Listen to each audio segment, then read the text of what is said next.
Good morning all. Welcome to my mini blog. First of all happy Dussehra. सगळ्यांना विजयादशमीच्या हार्दिक शुभेच्छा. Even मी मराठीमध्ये try केला आहे. आणि आज सकाळपासूनच स्वयंपाकाची लगबग सुरू होती. जास्त नाही, आमच्या तिघांचाच पोळ्यांचा स्वयंपाक करायचा होता, पण मी फर्स्ट टाईम इंडिपेंडेंटली करत होती. नेहमी मी फक्त करताना बघितलं आहे आणि बघितला होता, पण स्वतः करताना खूप हे होतं. लास्ट टाईम मी एकदा केलं होतं तेव्हा माझ्याकडनं गूळ जास्त झाला होता, तेव्हा ते पुरण मला हट्टात जमेना.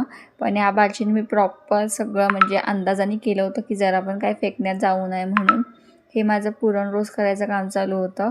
डाळ शिजवून घेतली मस्त, त्याच्यामध्ये गूळ आणि इलायची वगैरे टाकून मस्त हटवून घेतलं. मग पीठ मळून घेतलं आणि बघा ना, ह्यांची नुसती माझ्या आजूबाजूने लगबग सुरू होती आणि ते कंटिन्यू बघत होते की ही कामच करते. मग येऊन पहिले मला पाणी पाजलं, नंतर मला बोलले चल मी जातो. आणि माझंच त्यांच्याकडे लक्ष नव्हतं कारण की मी स्वयंपाकात एवढी गुंतून गेली होती. हे बघा, माझी आमटी रेडी झाली होती, जी की खूप चरचरीत झणझणीत बनवली होती मी. नंतर आलं मेन काम, ते म्हणजे पुरणपोळी करायचं. पुरणपोळी मी देवाला खूप प्रार्थना करत होते की देवा प्लीज नीट होऊ दे, कुठे काय विघ्न येऊ नको. आणि तसंच झालं, माझी पुरणपोळी छान झाली होती.